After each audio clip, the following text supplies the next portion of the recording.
कल्पना करिए कि आप एक छोटे से गांव में रहते हैं जहां हर सुबह आपको पानी लाने के लिए 2 किलोमीटर पैदल चलना पड़ता है। अब सोचिए कि अगर आपके गांव में एक बड़ा डैम बन जाए तो क्या होगा। आपके लिए यह डेवलपमेंट हो सकती है क्योंकि अब आपको पानी मिल जाएगा।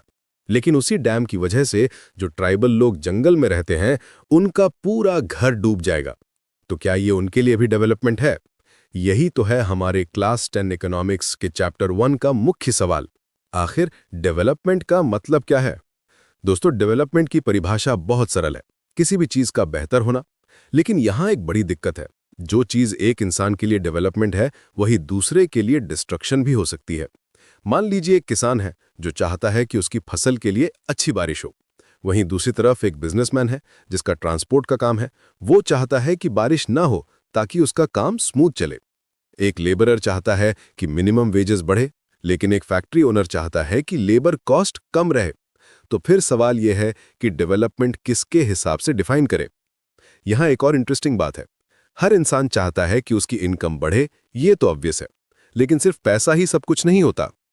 कल्पना करिए कि आपको विदेश में एक बहुत अच्छी जॉब मिल गई है, सैलरी भी अच्छी है, लेकिन वहां आपको इक्वालिटी नहीं मिलती, सिक्योरिटी नहीं है, रिस्पेक्ट नहीं मिलती।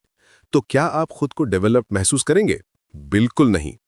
इसीलिए प्रॉपर डेवलपमेंट के लिए लोग मटीरियलिस्टिक गोल्स के साथ साथ नॉन मटीरियलिस्टिक गोल्स भी देखते हैं। फ्रीडम, इक्वालिटी, सिक्योरिटी, रिस्पेक्ट, ये सब भी उतने ही इंपॉर्टेंट है जितना कि पैसा। अब बात करते हैं नेशनल डेवलपमेंट की। जब हम किसी कंट्री की डेवलपमेंट की बात करते हैं तो हमारा मतलब है उस देश की अपने सिटीजन्स के लिविंग स्टैंडर्ड को इम्प्रूव करने की एबिलिटी। लेकिन यहाँ भी वही प्रॉब्लम है, अलग अलग लोगों के नेशनल डेवलपमेंट के अलग अलग नोशंस हो सकते हैं। कोई कहेगा कि ज़्यादा फैक्ट्रीज बनाना डेवलपमेंट है, कोई कहेगा कि एनवायरनमेंट को प्रोटेक्ट करना डेवलपमेंट है। कंट्रीज को कंपेयर करने के लिए सबसे इंपॉर्टेंट एट्रीब्यूट माना जाता है उनकी इनकम को। वर्ल्ड बैंक के वर्ल्ड डेवलपमेंट रिपोर्ट 2017 के अनुसार रिच कंट्रीज की per capita income $12,056 per annum से ज्यादा होती है, जबकि पुअर कंट्रीज की $955 से कम। इंडिया की पर कैपिटा इनकम है $1,820 पर एनम। लेकिन यहां एक बड़ी समस्या है। आपकी पॉकेट में पैसा होना इस बात की गारंटी नहीं है कि आप सभी गुड्स एंड सर्विसेज खरीद सके जिनकी आपको जरूरत है।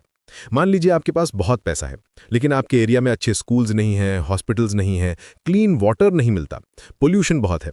तो क्या आपका पैसा आपको अच्छी एजुकेशन दिला सकता है, अच्छी हेल्थ दे सकता है? बिल्कुल नहीं। इसीलिए पब्लिक फैसिलिटीज बहुत इंपॉर्टेंट है। ये वो बेसिक फैसिलिटीज हैं जो गवर्नमेंट सभी सिटीजन्स को उनकी वेलबींग और ओवरऑल डेवलपमेंट के लिए प्रोवाइड करती है। अब एक फैसिनेटिंग एग्जाम्पल देखते हैं। 3 स्टेट्स हैं, हरियाणा, केरला और बिहार। हरियाणा की पर कैपिटा इनकम है 18,174 रुपीज़, केरला की 16,347 रुपीज़ और बिहार की 34,409 रुपीज़। अगर सिर्फ इनकम देखें तो बिहार सबसे डेवलप लगता है। लेकिन रुकिए, केरला का इन्फेंट मोर्टेलिटी रेट है 10 पर 1000 लाइव बर्थ्स, लिटरेसी रेट है 94% फॉर 7+ एज ग्रुप। यहाँ एक बहुत इंपॉर्टेंट कॉन्सेप्ट आता है, बॉडी मास इंडेक्स, जो ये बताता है कि कोई पर्सन नरिश्ड है, अंडर नरिश्ड है या ओवरवेटेड है। जब हम सिर्फ इनकम के अलावा हेल्थ और एजुकेशन भी देखते हैं तो पूरी पिक्चर बदल जाती है। इसीलिए यूनाइटेड नेशंस डेवलपमेंट प्रोग्राम का ह्यूमन डेवलपमेंट रिपोर्ट कंट्रीज को इनकम, एजुकेशन और हेल्थ के बेसिस पर कंपेयर करता है।